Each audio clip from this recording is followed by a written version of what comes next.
Bienvenue dans notre leçon sur la politique française. Aujourd'hui, nous allons explorer le système politique. Commençons par le vocabulaire de base, niveau 1. Le citoyen vote pour son candidat.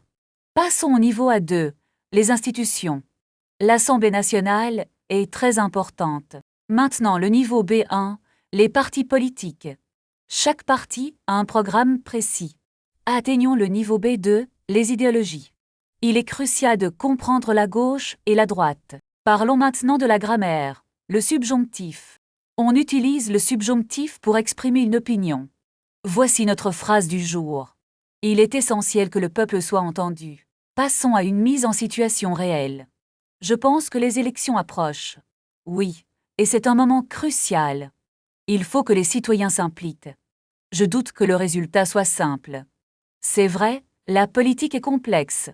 Analysons maintenant un article de presse. Voici un mot important, le scrutin. Attention faux amis, politique. En français, une politique est une mesure. Récapitulons ce que nous avons appris. Nous avons vu le vocabulaire des élections. Nous avons pratiqué le subjonctif. Merci d'avoir suivi cette leçon. Commençons par approfondir la structure du gouvernement. Est-ce que le président a tous les pouvoirs? Non, il doit collaborer avec le Parlement. Quelles sont les différences entre les deux chambres? L'Assemblée est la chambre la plus puissante. Je veux pratiquer le subjonctif avec ces faits. Bien, essayez de compléter cette phrase. Il est nécessaire que le gouvernement agisse vite. Parfait. Et si vous exprimez un doute? Je doute que le Sénat accepte ce projet. Très bien. Parlons maintenant des partis politiques. Quelles sont les idées de la gauche? Exactement, et la droite privilégie souvent la liberté économique. Est-il possible qu'un parti soit au centre? Oui, et c'est une position très courante aujourd'hui. Je ne pense pas que les partis s'entendent. C'est une excellente observation sur la grammaire. Utilisons le subjonctif pour parler de l'avenir. D'accord, essayez. Je souhaite que le pays. Je souhaite que le pays soit en paix. Très beau. Maintenant, un sujet plus difficile. Est-ce que l'écologie est une priorité? Oui, beaucoup de citoyens exigent des changements. Il est important que nous protégions la planète. Exactement. Mais comment financer cela? Je crains que les taxes ne soient trop élevées. C'est un argument souvent utilisé par la droite. Peut-on concilier économie et écologie? C'est la question que tout le monde se pose. Je ne suis pas sûre que ce soit facile. C'est vrai. Passons à un exercice de rôle. Je serai le candidat libéral, alors. Et moi, je serai la candidate écologiste. Commençons le débat maintenant. Monsieur le candidat, l'urgence climatique est là. Je ne veux pas que les entreprises souffrent. Mais la planète n'attendra pas votre économie. Je doute que vos mesures soient efficaces. C'est un bon argument de débat. C'était difficile de rester dans le rôle. Revenons au vocabulaire des institutions. Quelle est la différence entre loi et décret? Exactement. Le décret applique la loi. Je veux que tout soit clair pour l'examen. Et ce sera le cas avec cette pratique. Pouvons-nous lire un article de journal? C'est une excellente idée pour la compréhension.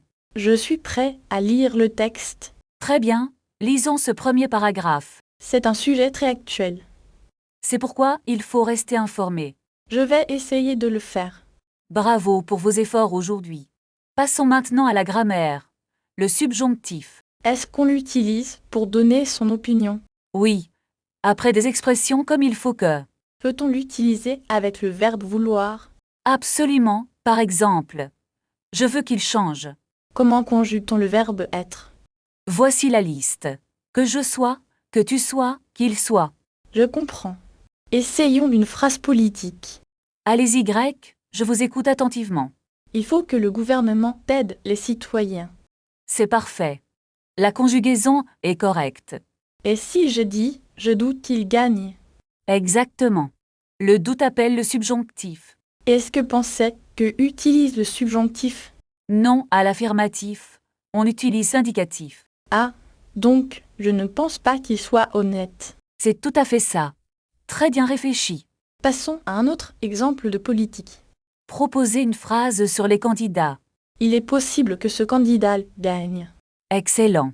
Gagne est bien ou subjonctif. Est-ce que bien qu'utilise aussi le subjonctif? Oui, bien que est une conjonction de concession. Bien qu'il soit populaire, il perdra. C'est une phrase très naturelle et correcte. C'est plus difficile que je ne le pensais. C'est normal, ne vous découragez pas. Pouvez-vous me donner un exercice écrit? Bien sûr, complétez ces phrases suivantes. La première est que nous soyons. Très bien. Et pour la deuxième? Je doute qu'elle vienne demain. Parfait, vous avez compris le principe. Maintenant, parlons de l'opinion publique.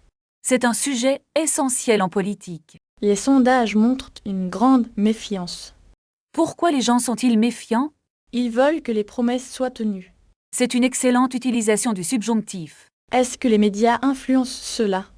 Oui, les médias façonnent la perception. Il est crucial que l'information soit neutre. Tout à fait, c'est un pilier de la démocratie. Nous avons beaucoup appris aujourd'hui. Oui, et vous avez très bien progressé. À la semaine prochaine, alors. Au revoir et bonne étude. Pratiquez dès maintenant en écrivant une phrase politique au subjonctif dans les commentaires. Changeons de sujet pour explorer le monde professionnel. D'accord, je suis prêt pour de nouveaux défis. Imaginons que vous passiez un entretien d'embauche. Pouvez-vous me décrire votre parcours professionnel? J'ai travaillé comme ingénieur pendant 5 ans. Quelles sont vos principales forces en équipe? Je sais écouter et proposer des solutions concrètes. Très bien. Pourquoi voulez-vous rejoindre notre entreprise? Votre réputation sur le marché est excellente. Passons maintenant à une situation de bureau réelle. Bonjour à tous, commençons la réunion de ce matin. Est-ce qu'on peut aborder le budget du projet? Oui, c'est un point crucial à discuter. Je crains que nous n'ayons pas assez de fonds.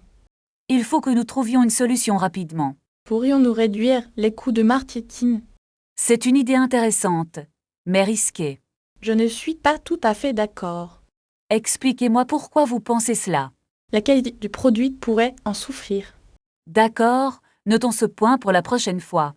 Imaginons maintenant un problème de voyage d'affaires.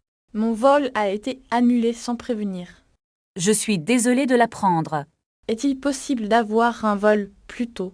Je vais vérifier les disponibilités immédiatement. Merci. J'ai une réunion importante demain. Malheureusement, tous les vols sont complets. Que me conseillez-vous de faire? Je suggère de prendre le train. Le trajet sera-t-il trop long?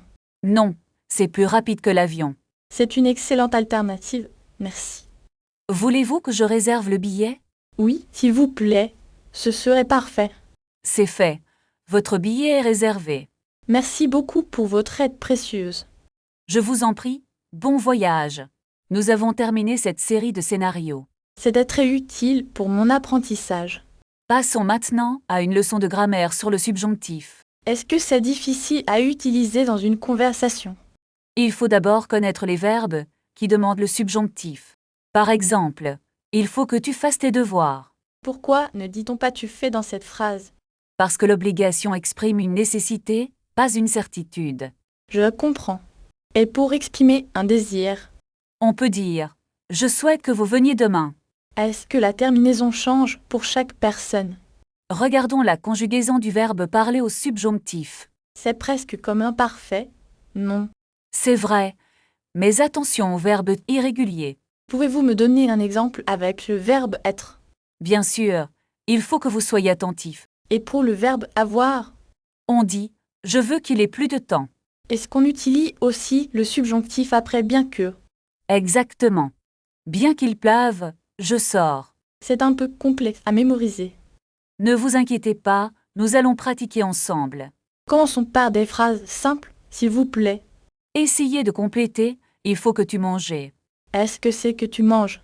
C'est parfait. Bravo Bob. Maintenant, un verbe plus difficile, aller. Complétez « Je veux que vous alliez au marché ». Je pense que c'est que vous alliez. Exactement, vous avez bien retenu la leçon. C'est encourageant pour la suite. Nous ferons d'autres exercices demain. D'accord. Mais quel sera le programme de demain? Nous allons aborder le futur simple et ses irrégularités. Est-ce que le verbe faire change de forme? Oui, on ne dit pas je ferai mais je ferai est correct. Pourriez-vous me donner un exemple concret? Par exemple, je ferai mes devoirs ce soir. Je comprends mieux, c'est très utile. Alors, préparez, vos cahiers pour la prochaine fois. Est-ce qu'on peut faire un petit test maintenant? Bien sûr, essayons avec une phrase sur vos projets. Complétez, il est important que tu partir tôt. Je pense que la réponse est que tu partes. C'est juste. Vous progressez très rapidement. Et si je dis, je doute qu'il pleuvoir demain, C'est une excellente question pour pratiquer le doute. est-ce que la réponse est qu'il pleuve?